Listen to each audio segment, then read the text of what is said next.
Welcome into Tennessee Titans today. Tom Downey here. Happy to be back after a bit of a long absence, but we're going to have some fun on today's show. Before we get there, the goal right now is 8,000 subscribers on our Titans channel. The more subs we get, the more videos we can do for you guys, so don't miss out. Hit that sub button, all for free, right now. Here's what's coming up on today's show. The Titans have signed not one, not two, not three, not four, but six. I'll stop counting. 6 players after rookie minicamp. We'll break them down, even though a lot of them are unknown guys. The possibility of cutting some veterans, including but not limited to Derrick Henry and Ryan Tannehill's at least uncertain long-term future, but also kind of some short-term as well. We begin, though, with the news of the signings. 6 of the 21 players the Titans tried out at rookie minicamp have signed. A lot of them, we can all be honest, are probably not household names. Maybe Kearis Jackson stands out as one of them. He's coming in from Georgia. Gavin Holmes from Baylor, the wide receiver.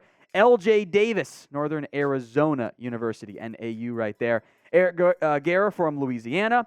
Armani Marsh out of Washington State University. And James Empey, who's bounced around the NFL. He was UDFA last year at a BYU center guard.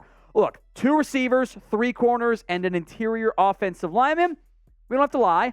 All 6 are long shots to make the roster. Their goal, frankly, is probably to show enough in the preseason training camp stage to make the practice squad this upcoming year. First, some more information on the receivers, since that is a very large glaring hole on this 53-man roster, or not 90-man roster, I should say, for Tennessee right now. Kearis Jackson is the Georgia receiver, never really put up the best production. Power 5 background, but 21 catches, 220 yards, 15.2 average. I get Georgia ran the ball a lot, but that's not exactly eye-popping production. No touchdowns either. Gavin Holmes did score some for Baylor. Bit of a big play threat. Only 27 catches, but 521 yards for this team. That's almost 20 yards per catch at Baylor last year. 4 touchdowns. Tennessee is a big question mark, has a big question mark, I should say, at wide receiver. I believe in Treylon Burks. I am not out on him the same way maybe some of the fantasy community is, for example.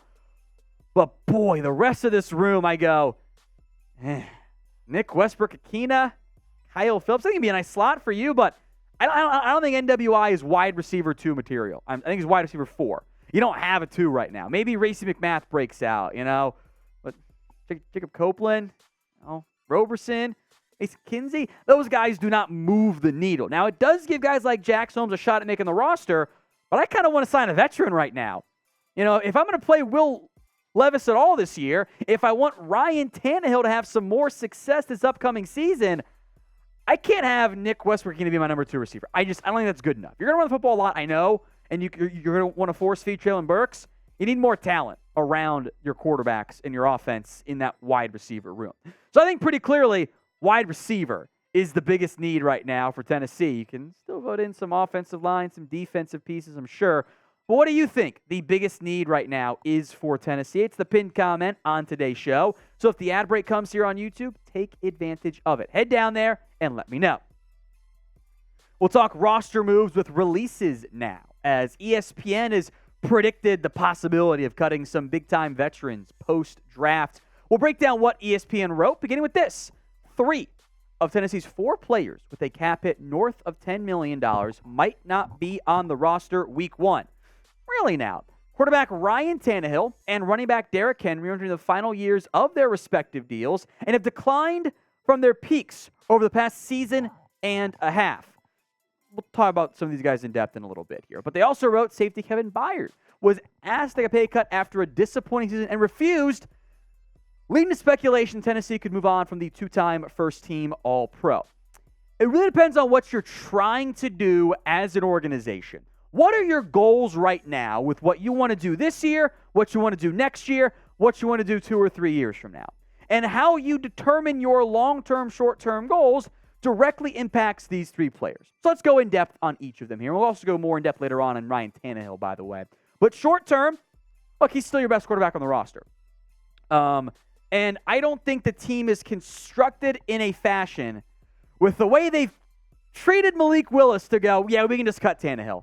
you should be able to trade him for something. I know the contract's expensive, but even if you think Will Levis is your guy, maybe even keeping Tannehill as the backup makes some sense. So we'll go more in depth here later on with Tannehill's short-term, long-term future. But first, Derrick Henry. I get that the numbers have dipped. 5 yards per carry, 5.5, 5.3, etc. there, down to 4.5, 4.3. I would, and I am very confident in saying, that's an offensive line issue. Not that Derrick Henry's suddenly garbage. He's not. Those numbers are bad anyway. Your O-line was pretty bad. Now, that gets into the long philosophy of, how do you juggle running backs, paying those guys, offensive linemen? I think cutting Derrick Henry would be a mistake. If you wanted to move on, okay. I don't think Mike Vrabel does. I think he wants to win football games. He's too competitive right now. Maybe you trade him. I would still say, you know what? The AFC South is not that good of a division. You can still win 9 games this year. I'd probably keep Derrick Henry. And I would absolutely keep Kevin Byard. I know that the numbers dipped from, you know what? He's still at 4 interceptions. Still at 6 pass breakups. Not like he's bad. I think moving on from your best defensive back, and I love Christian Fulton, no disrespect, but your best defensive back by a significant margin is not something I really want to do if you're Tennessee. So, of the 3 guys, long term, Tannehill's not going to be here that much longer. But maybe the most likely to get cut is someone like Byard. I don't know. What do you think? I actually think all 3 guys stick around for week 1. But what do you think? If you have to pick one, who is most likely to get cut?